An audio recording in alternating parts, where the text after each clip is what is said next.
এই পটিয়ার স্টেজে বয়ান করছি, আর বুখারী সাহেব রাহমাতুল্লাহ আলাইহি পেছনে বসে বয়ান শুনতেন। আজ পটিয়ার ময়দানে বয়ান চলে, হাজার হাজার হাজার আল্লাহর বান্দা বসে আছেন, যার এত মেহনত অবদান, তিনি আর সাদা কাফনের বাসিন্দা হয়ে গেছে।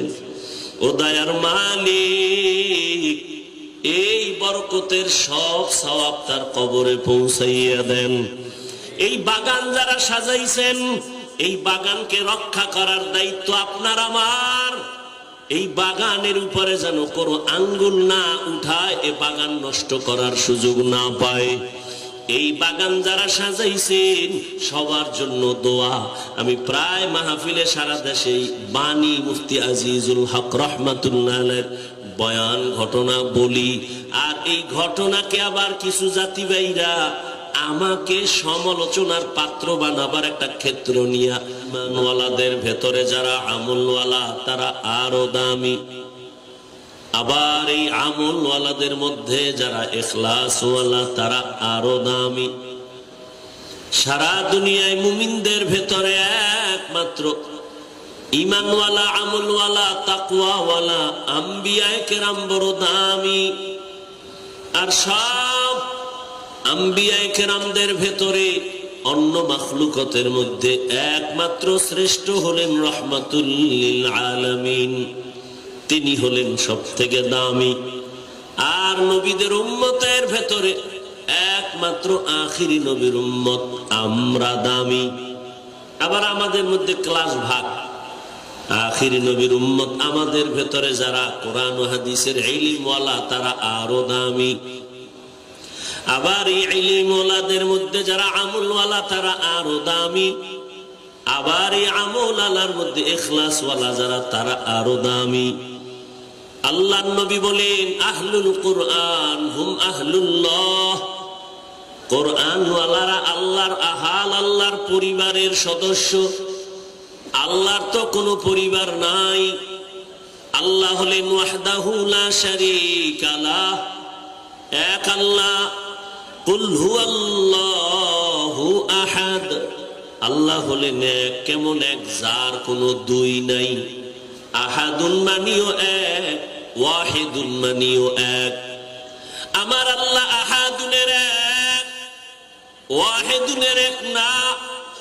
কয় কেন? বলে ওয়াহিদুন এমন এক যার পরে দুই আছে, আর আহাদুন এমন এক যার পরে দুই নাই। আমার আল্লাহ এমন এক যার মতো আর একজন কোন আল্লাহ নাই। লাম ইয়ালিদ লাম ইউলাদে উলাইকাস ওয়ালিদু মাউলুদেরা ও খালেকাস। মানুষ তো দামি, এরপর মানুষের পজিশন আরো বাড়বে যদি বিনয়ী হয়ে চলে। কত বাড়বে? বলে বাড়ার কোনো সীমানা নাই। আল্লাহ মানুষের অন্তরে মোহাব্বত বাড়ায় দিবেন। এখন একজন আল্লাহর প্রিয় বান্দাকে মোহাব্বত করে শুধু মুমিন মানুষ। বান্দা যদি বিনয়ী হইয়া চলে, আল্লাহ পাক বিধর্মী, বেঈমান এদের অন্তরেও ভালোবাসা দিয়ে দিবেন, বিধর্মীরাও তারে মোহাব্বত করবে। আরো পজিশন যদি বেড়ে যায়, বিনয়ী হইয়া যদি আমার আল্লাহকে মোহাব্বত করে রহমতের নবীর আদর্শ লালন করে চলে, এক পর্যায়ে আল্লাহ আরো পজিশন বাড়ায় দিবেন। বলে কেমন? কয় শুধু মুমিন আর বেঈমান না, মানুষ না, ভিন্ন মাখলুকও তারে আরো সম্মান করবে। বাঘ তাকে সম্মান করবে, সাপ তাকে সম্মান করবে, দুনিয়ার সব মাখলুকাত তাকে মোহাব্বত করবে, সম্মান করবে। খলিফাতুল মুসলিমিন ওমর ফারুক রাদিয়াল্লাহু তাআলা আনহু, ওয়ার্দ জাহানের খলিফা, 39 জন মুসলমান রাসূলের দরবারে বসা আছেন। 40 নম্বরের মুসলমান হযরত ওমর 27 বছরে গিয়া কালেমা পড়লেন। ওই ওমর এক পর্যায়ে নবীর এত দোয়া পাইছে, রহমতের নবী বলেন লাউ কানা বাদি নবিয়্যুন লাকানা উমর, আল্লাহ যদি আমার পরে আবার অন্য কাউকে নবী বানাইতেন ওমর হতো আমার পরের নবী। অর্ধ জাহানের খলিফা যে ওমরকে দেখলে শয়তান অন্য রাস্তায় পালিয়ে যায়। ওমরের ভয়ে গোটা দুনিয়া কাঁপে, এক ওমরের ভয় রোম সম্রাটের ঘুম হারাম। গোয়েন্দা বিভাগের লোকের কয় কে সে ওমর, এত ভয় কেন পায় সবাই, দেখো তার গার্ড কতজন, বডিগার্ড সিকিউরিটি আছে কত। গোয়েন্দা বাহিনী রিপোর্ট দিয়া দেয় ওমর একা চলে, কোনো বডিগার্ড নাই, সিকিউরিটি গার্ড নাই। এমন কি মেডিসিন তার মধ্যে আছে যে সবাই তারে ভয় করে?